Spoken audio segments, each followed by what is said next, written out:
Thank you very much. Thank you. Professor Ike Odimegwu. We invited you to our workshop, Places of African Philosophies. Thank you for accepting this invitation. Thank you so much for the invitation. And we invited you in your role as the president of the African Philosophy Society. And as a first question, I wanted to ask you, what is the relevance of philosophy societies, and especially your society, for African philosophy today? Yeah, thank you very much, Monika, for that question. African philosophy, particularly contemporary African philosophy, is like a movement occasioned by the denigration of contemporary African persons and world, particularly the question, can the African think? And if he cannot think, can he have philosophy? And this is not unusual. Every philosophy throughout the ages has been a response to a social situation that questioned the normal and that which was taken for granted. And so, in some sense, it was a good event. And this movement has generated started with a great debate. It would be said that that great debate has yielded some fruits. People have written, people have contested positions, people have posited positions, and the controversy around all that. And the proceeds of that controversy, you may call achievements of the goal of contemporary African philosophy as a movement. But movements have their strengths in the sense that they are like a current. They garner speed and momentum, and they achieve within a short time what would ordinarily have taken much longer time. But also they have this weakness. Oh, well, the first was their strength. The weakness is that usually when movements feel that they have achieved their goal, the people who came together to constitute that movement disperse. And so there is the danger of the achievements of movements being lost when people disperse. This is where societies come in, the relevance of societies for contemporary African philosophy. These societies are institutions, structures for preserving the gains of the movement of contemporary African philosophy. They provide forum, they provide something like a reservoir to keep what has been gained, to foreclose its being lost. And they do this by providing fora for exchange of ideas, for meetings, for mentoring, for transition in knowledge from one generation to another, for creating a community of practitioners. And every human being a social being, requires community for mutual reinforcement of positions. And so in doing this, these societies also provide forum for voice. And so the identity of contemporary African philosophy, which in some sense is inextricably tied to the identity of the contemporary African person, all these get reinforcements from the societies for African philosophy, and these provide for us what we may call the justifications for relevance, or the relevance of these societies. Thank you.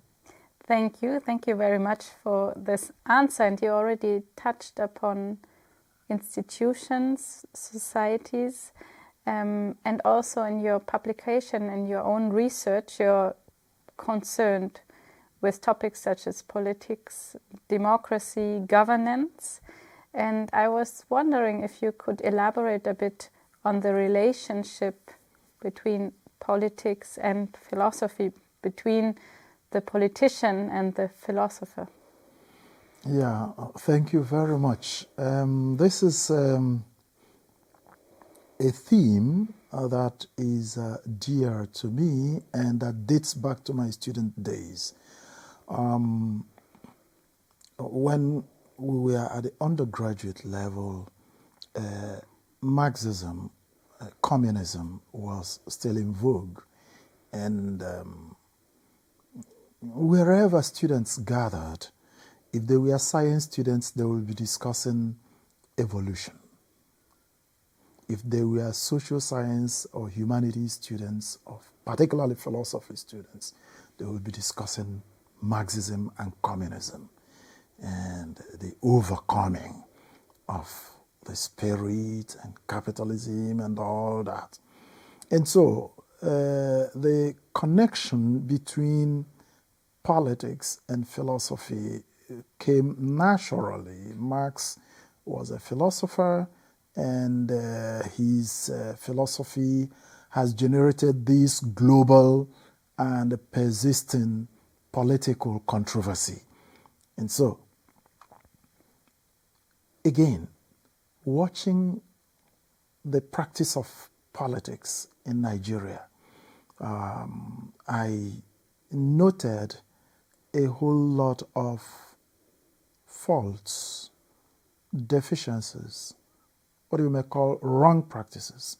You may stretch it to talk of corrupt practices, instabilities, crises. And these are the issues that cause the philosopher to wonder, and also cause the average human being to think what could be the causes of these and what could be their solutions. And so, coming from that period or age of social engagement with Marxism by the students and observing the practice of politics in Nigeria, a practice that seems to have more of negatives than positives, and thereby being caused to wonder, I started a search in my master's thesis on the relationship between philosophy and politics. You see, I've reversed it. I'm not saying politics and philosophy. Philosophy and politics. And I came up with a number of positions and arguments. One, that obviously there is a relationship. And two, that in this relationship there is mutual influence. Politics influences philosophy and philosophy influences politics. Three, that besides philosophy influencing politics, there are other things that can influence politics, religion, economics, and all that. But that philosophy is fundamental in its influence on politics. And so, drawing from this fundamental relation of philosophy to politics, that the practice of politics of any politician, good, bad, ugly, should be traced to what are the politician's philosophic positions. Does he have or does he not have? Is she aware or is she not aware? Is she consistent or not consistent with the philosophic foundations? A number of times it's not apparent that politics is built on philosophy. And so it is possible that people practice their politics which is founded on some philosophic presuppositions and are not conscious of that. And so looking for causes for political crisis or instability or bad politics, one could touch on this person is not conscious of the philosophic presuppositions on which he or she is acting. So lack of consciousness. The other one is inconsistency. I am convinced about my philosophic positions, but when I get into politics, I deviate from them, probably because of the pressure or because of interests. Of course, talking of these philosophic foundations, I took time to distinguish that there are levels of philosophic foundations. You have the metaphysical, you have the anthropological, you have the epistemological, then you have the ethical. Indeed, at the point of the ethical foundation, the philosophic foundation touches on the political superstructure. And so, yes, there is much relationship between philosophy and politics. And taking philosophically, in my studies, I saw that philosophy poses a foundation for politics and so affects politics. Concluding that study, I said, if therefore there are issues at the political level, there are various ways of solving these issues. But if you want to get fundamental solutions to problems at the political level, you have to go down to find out what are the philosophic foundations of this particular practice of politics, so that you will know, is it bad or negative or erroneous philosophic foundations, so that you begin from the root to heal. Or is it that this person has good philosophic foundations but doesn't know about it? Or is it that he or she knows but is not consistent in the practice? Or is it that he or she knows and intentionally deviates from that? And so crisis of politics can be healed at various levels, but the most fundamental of the healing has to go back to the philosophic level. Thank you very much for this elaboration. Thank you. Now I asked you about topics you're concerned with, but there's also a specific method you're concerned with, or I see it as a method, yes. Dialogics, and maybe you could explain a bit more what it is about and how you work with it. Yeah. Thank you very much again for this question, a question that is very, very dear to me. The dialogics. Disciplines are defined by a number of things, but two things you cannot take away in the definition of any discipline is its subject matter and its method.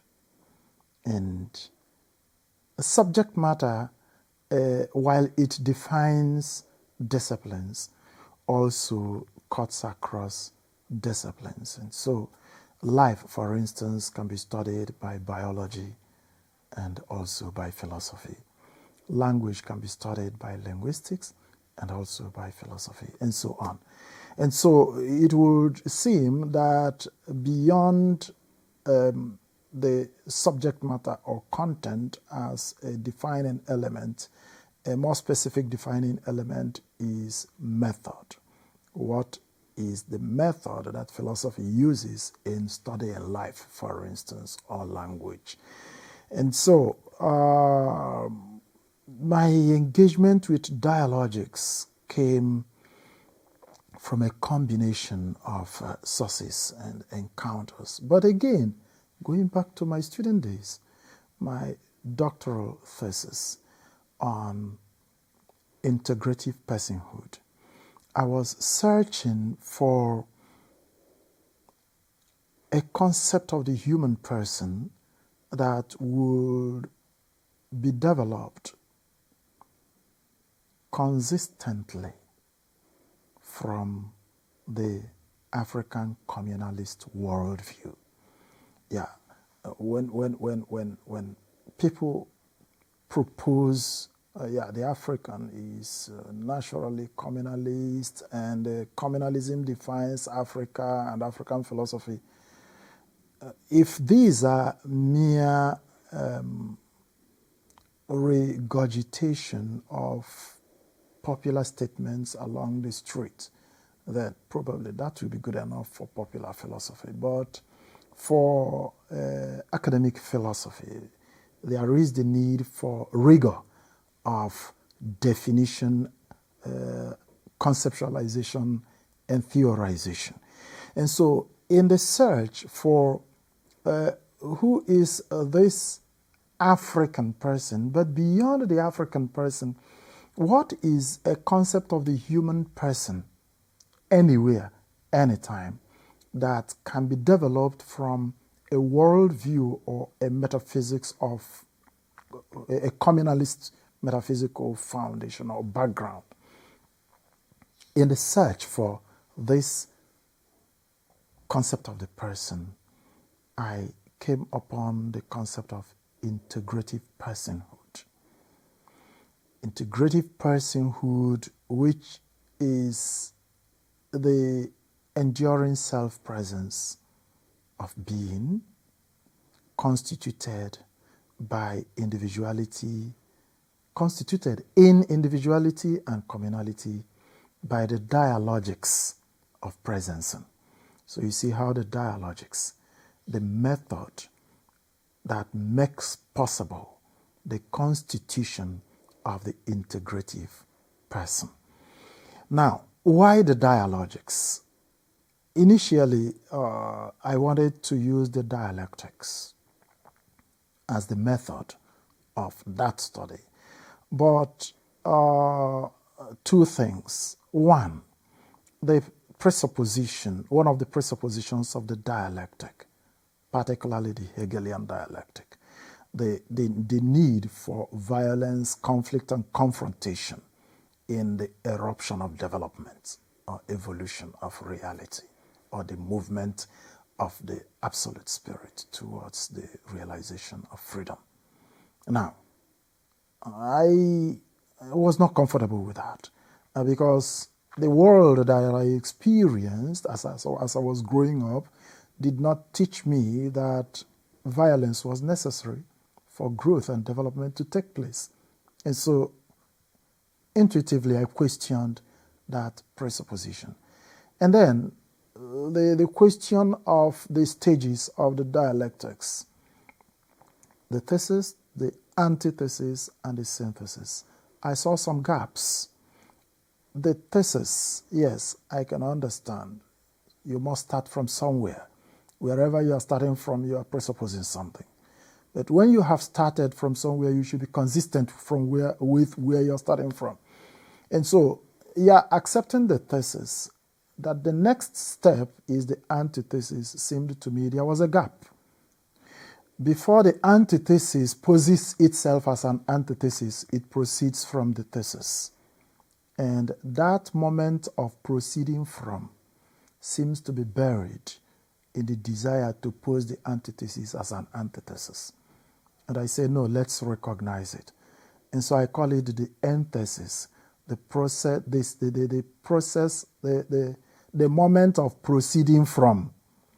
And because I am not working with the conflictual methodology or attitude or approach, I see, yes, when we have an issue, we can fight about it, but we can also dialogue about it.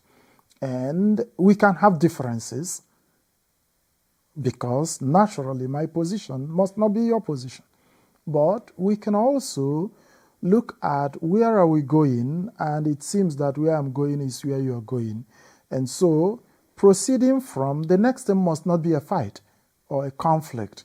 It could be a mutual recognition of our journey towards a common point. And at this point, the enthesis, the proceeding from, becomes proceeding to, and it becomes a prothesis. When the prothesis arrives at a consensus, what you have is a synthesis. And so the dialogics That is how the dialogics came, as it were. You can see two sources. One, to talk about the integrative personhood, and two, to talk about, to move away from what I noted as deficiencies of the dialectics in the pursuit of this goal of achieving integrative personhood. So the dialogics has 4 stages: the thesis, the antithesis, the prothesis, and the synthesis. Now, the dialogics needs some tools to work with. When there are 2 positions, and these 2 positions are contending, and they are moving towards a synthesis. One of the first things the dialogics helps the 2 positions or negotiators to do is to spot the areas of disagreement or difference. And then the dialogic tool of dialogical attenuation is employed to reduce the areas of disagreement or difference. And when that has been done, they congratulate themselves. Oh, we have reduced. I didn't know that this wasn't as different as I was thinking. And oh, this, your other position, you didn't state it well. If you had stated it this way, I would have appreciated the commonality between. So now this reduction of areas of difference provides space and platform for dialogical augmentation, increasing the areas of agreement. And victory spurs on to more victory. The more we find areas of agreement, the more we are disposed to look for more areas of agreement. The more we find areas of agreement, the more we look for areas of agreement. And the last tool of the dialogic, the dialogical accumulation.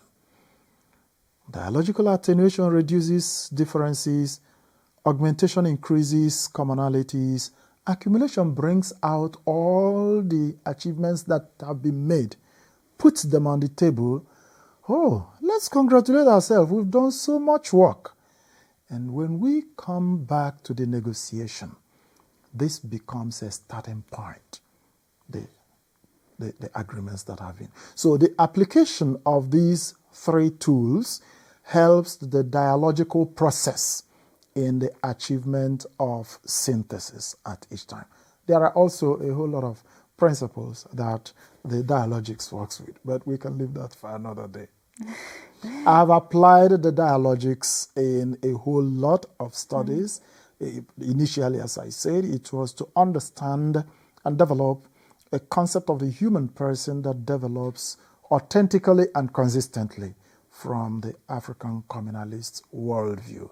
But I have also applied it to understanding the person of the woman in Igbo worldview. And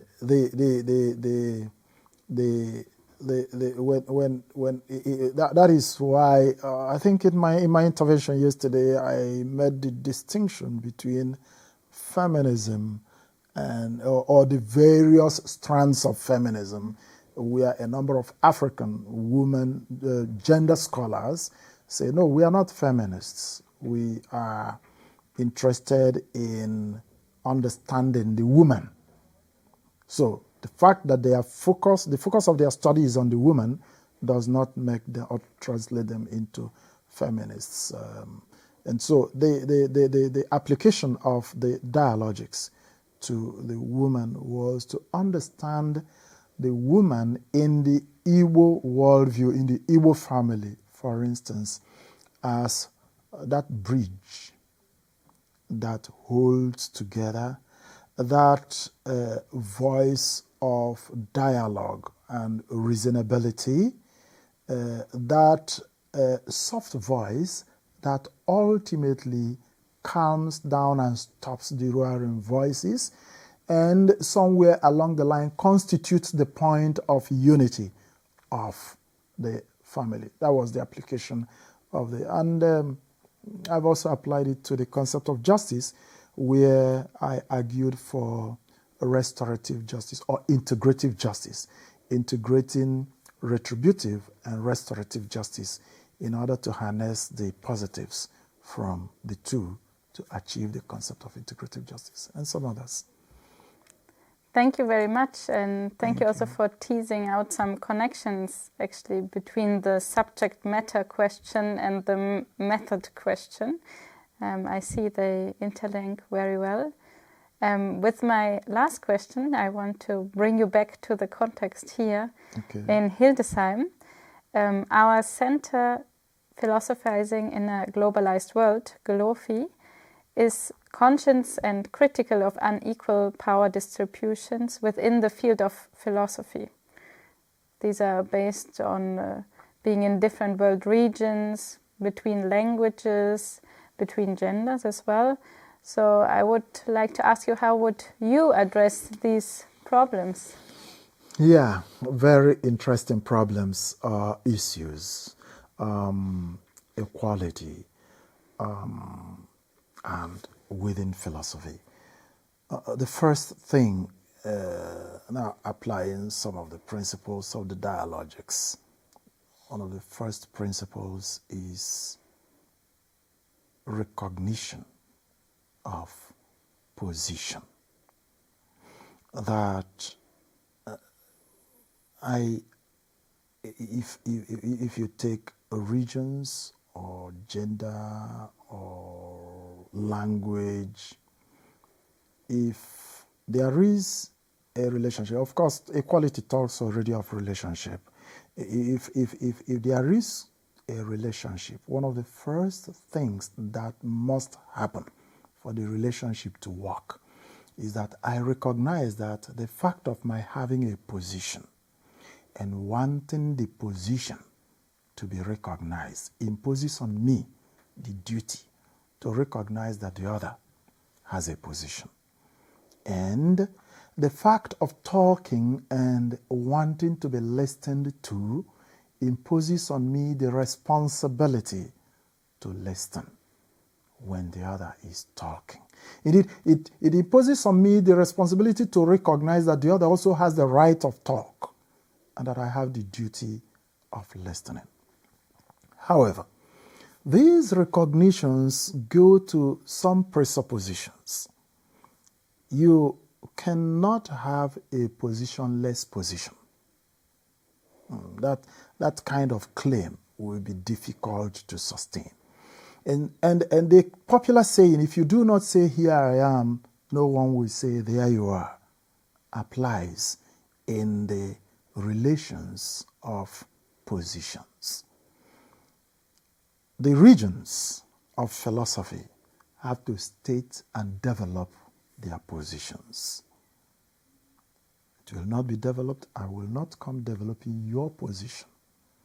In the first place, whatever I do, trying to develop your position, I am only, there is the popular saying in Nigeria, if you know be Panadol, you know feel be like Panadol.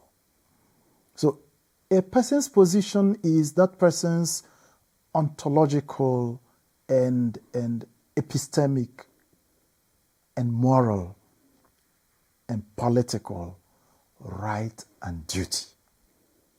You have to state it, develop it, and canvass it. If you don't, on a moral level, I may, in reasonableness, respect you. But when the push comes to the shove, I will not be able to defend your position because I don't know it.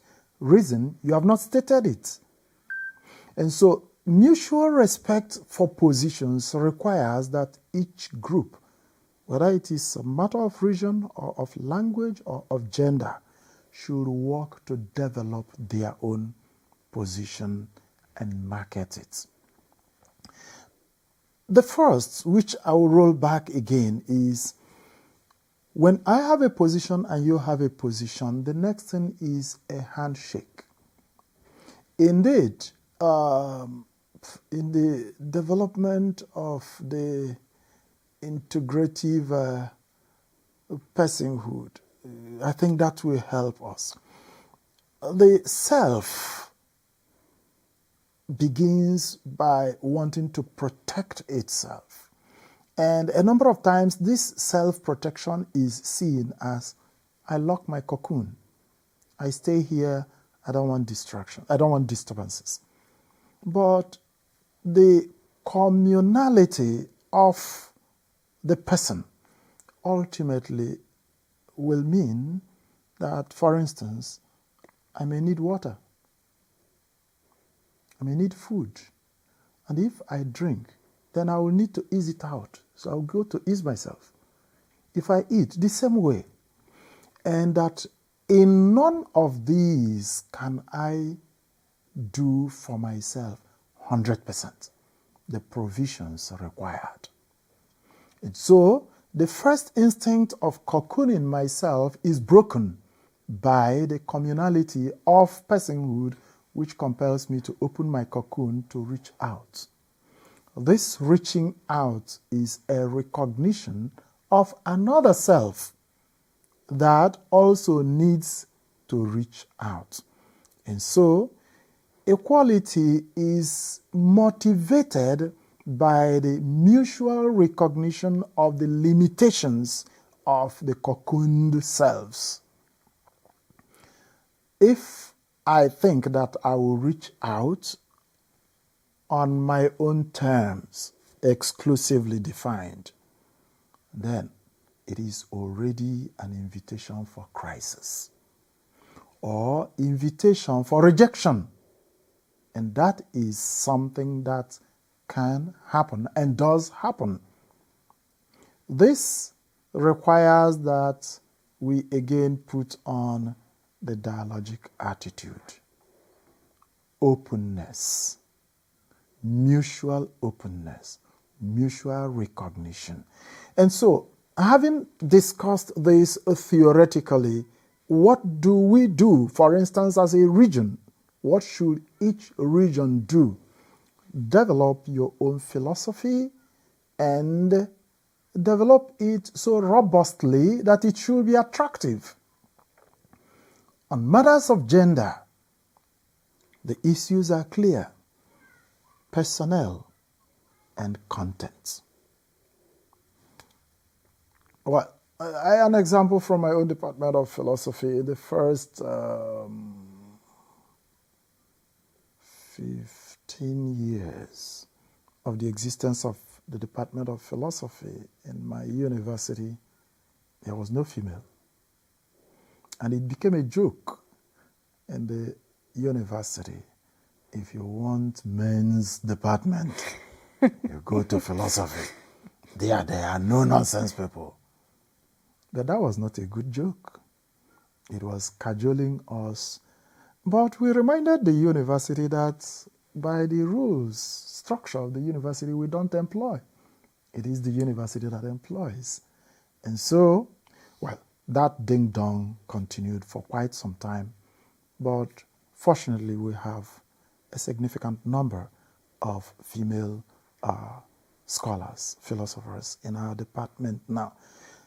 Through conscious effort, we recommended a good number of our bright students to the university, the central administration, for appointments, and they were employed. And one good turn deserves another. One person is employed and you see that she is doing well. You see again, going back to, if you want your position to be recognized, you have to make it good. Those employed were doing well, and that encouraged employing more. And so, personnel, everyone in my own small niche, we've made effort to increase the female presence in the department. About studentship, I think that in some classes you even have more girls than boys in our in our department. And so we don't have much problem at that level. It is when they have finished and they need to work, do we provide the space for them to work. And I say we've started working on that. And then on matter of language, in one of my interventions yesterday at the workshop, I noted that some of us have done published works in Igbo language, which is my own mother tongue, and encouraged. Well, when we founded the Ogirisi Journal, we made it an editorial policy. If you are submitting a work that has to do with Igbo, you are encouraged to submit it in Igbo language. If you are submitting a work that has to do with the Hausa language, you are encouraged to submit it in the Hausa language. And so for every other language. So that's creating of space, because that is important.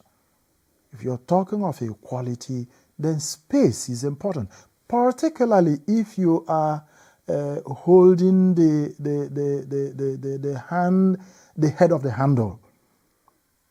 If you are an editorial team, you are the one creating the editorial policy. So by the time you draw up an exclusivistic editorial policy and you are still talking of equality, no, that is inconsistency. Regions, as working in the field of African philosophy, we have noted a lacuna. There was no society specifically and exclusively focused on African philosophy. And we have tried to establish one, and we are growing it, the African Philosophy Society. These are taking positive steps to create balance. The dialogic method discourages quarreling and throwing stones as strategies for creating balance and equality. No, it requires that you do something yourself and that you market it and that you extend a hand of fellowship in dialogue and expect that the other will reciprocate. Non-reciprocation is a discouragement to the dialogic process, and yet it is the duty of the dialogic process to find a way of negotiating around non-reciprocation.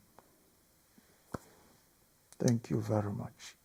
Thank you very much, and I think the only way we can finish this interview is by a handshake. Thank you very much, Monika. Great interacting with you.